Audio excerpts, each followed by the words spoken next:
What's going on? My name is Kyle Schulke. When I was like 15, 16, 14, I was sent to Spring Creek Lodge Academy, Thompson Falls, Montana. This is my account. I'm kind of tripping right now. This is like fifth, sixth time recording this. Just keep running on, and I don't say things right, and it's tough because it's like, if this is my chance to warn people, if this is my chance to tell people, to inform people, like, I just want to say it right because it is so important that no more children get sent to these programs.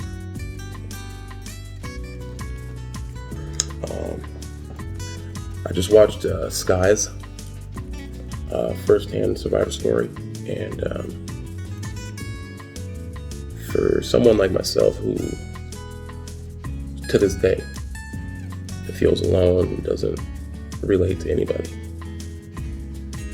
I related to everything he said. And that's weird. But basically, I'm just going to tell you guys my story, because if I go too deep in it, it won't turn out.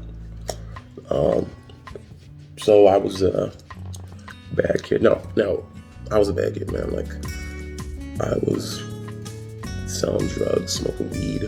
This is all weed, right? Not going to class. Just, didn't feel a part of anything, man. I really wanted to do certain things. Like, I wanted to do music. I wanted to take part in certain extracurriculars, and just my parents didn't think they were feasible careers, and they weren't realistic, or they were too expensive. So basically, I got beans and rice, and I think that made me rebel a little bit. And when I got into that rebellion, I got the first little bit of pseudo acceptance that I had ever had, and that was it. So my mom told me one day, she says, if you ditch one more class, we're going to send you to the program. They had told me about the program in Montana, but I didn't think they'd send me away. I didn't really think they'd do it. So I go to school on a Monday, and during my off hour, which I had lunch right after, we went over to my buddy's house and we were playing Halo. And when it came time to go back to school, I just was surely like, they're not gonna send me away. No. And I didn't go to school for the rest of the day. I got home that evening. We had an automated call. I answered it. Parents didn't say a thing. And I was like, see, they ain't gonna send me away. Well, that morning, at 3 a.m., I was kidnapped by 3 extremely large men. Now take in mind that, like, I'm a big dude, right? And I've been about this big since high school. And so I'm sure that they assigned a certain type of staff, and they looked like mafia members mixed with 50 Cent, right? Waking me up at 3 a.m. I reach for my phone and it's gone. All right, I go to the bathroom. I had one of them Jack and Jill bathrooms. I try to go out the other side. There's another one. They say we could do this the easy way or the hard way. It's a 16-hour drive. It's a 2.5-hour flight. I chose the flight, and they didn't let me take off the handcuffs at the airport, but they did give me an Egg McMuffin. Thanks, traffickers. So then we get to Montana. Fly in Missoula, and you're like, oh my God. And then you drive 2 hours out of Missoula to 1492 Blue Slide Road. And, goddamn, the place sucked, dude. I remember I got there in the winter, right before Christmas.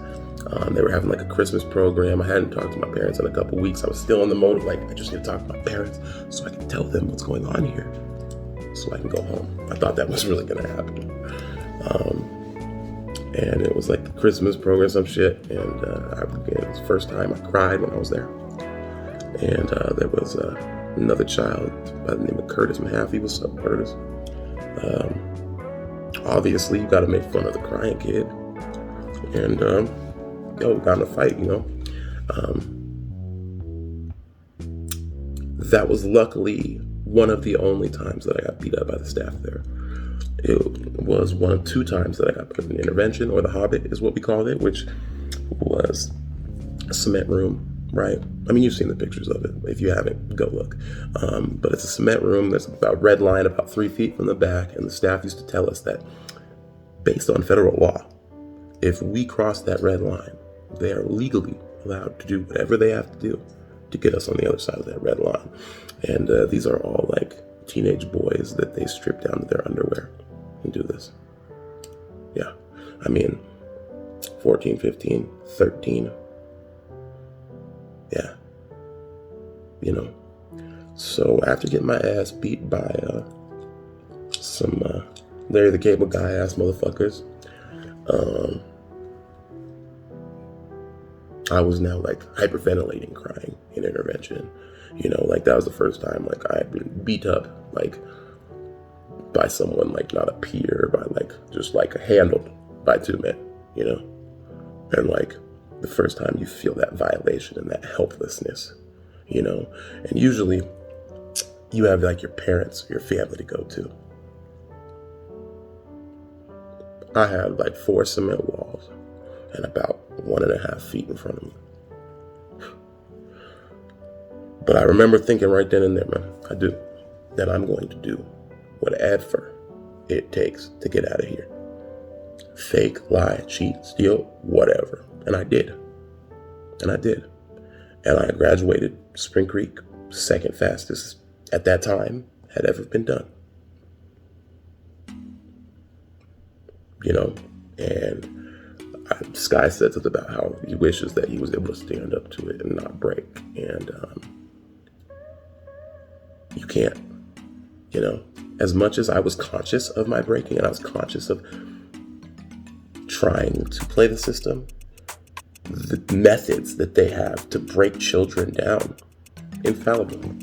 It's just the children's psyche cannot withstand to that consistent and that brutal of brainwashing and torture.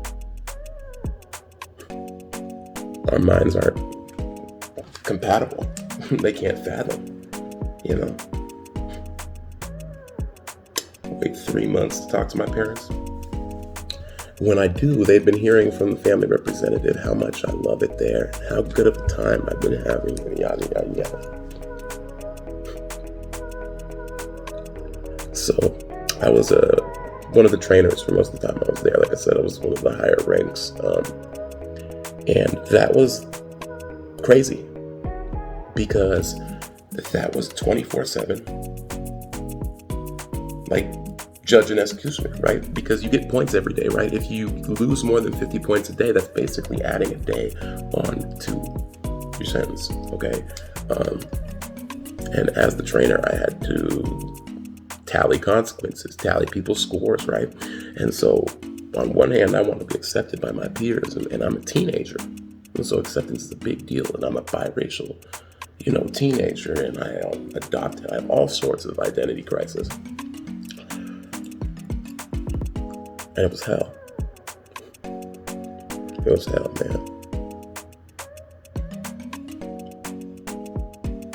The schooling, I wasn't really going to class. So it helped my schooling, but that's because it was like nothing, right? So my teacher, Senora Garcia, the only piece of love on the whole facility, right? But she couldn't really speak too good English. And basically she just sat in class and pointed to where the books were. And you would read a chapter in the 23-year-old books and take the test that had been taken, and the answers were etched into the test. You pass it, and everybody was getting straight A's, which as a kid, you're like, oh, dope, I'm getting straight A's, I'm getting good grades for the first time in my life, right? But what that's doing is it's showing our parents that the program's working. It's reinforcement, right? And then anything that we're trying to say upon to get taken away is negated. Because I know from my parents, at least I'm getting an education, at least I'm gonna have a GPA, gonna be able to go to college. I like to wonder if my parents knew what really happened there, if they'd still send me there. Unfortunately, I think they would. Things aren't right. Things aren't right in my family. Things aren't right with me. Getting sent away, they label me as the bad kid, the outcast, the criminal, the felon, the fuck up. At such an early age, and I still carry that. Anybody that knows me from Aurora, Denver, right? Anybody that went to school with me, remember when I disappeared? My boys, remember when I just disappeared? Trey, remember when you called my mom? Yeah. I still have to wear that. I'm a business owner, right? I own a successful roofing company until I stopped that, and now I own a film and photography company. But still, to most people around here, I have to wear it. And I think that I internalized that. You begin wearing it. You take it where you can get it, right? And I ended up going to prison for 5 years, and that situation was another fucked up thing, A couple guys came in my house to rob me, protected myself, and got 5 years.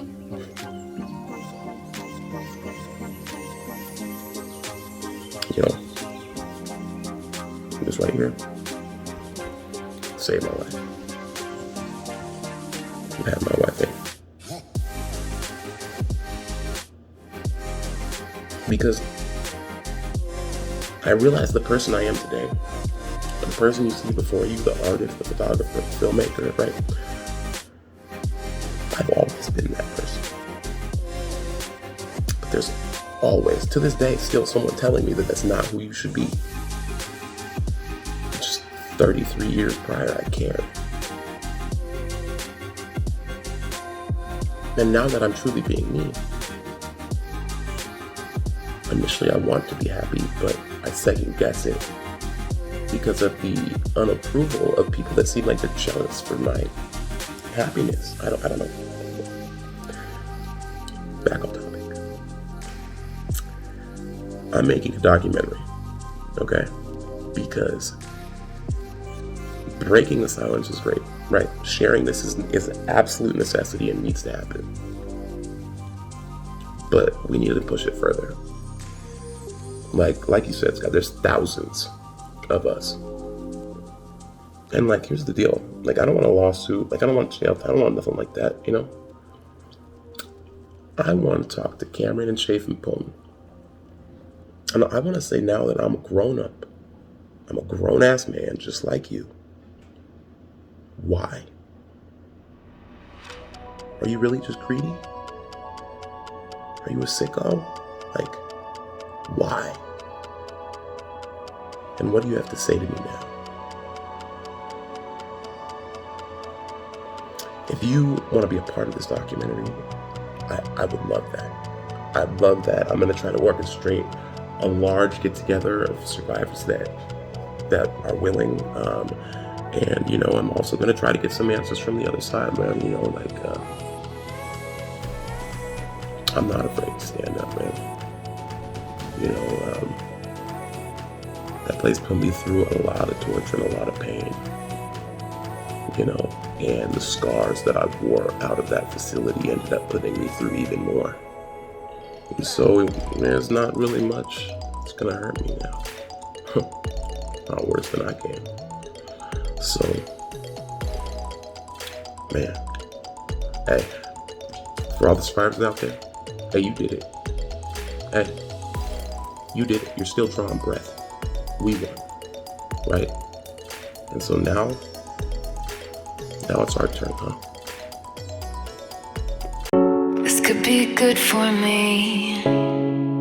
Lately I was feeling like I need a purpose. But when you talk to me, give me the impression that I won't scratch your surface. And I could walk for days, searching for your praise. But is it even there to find?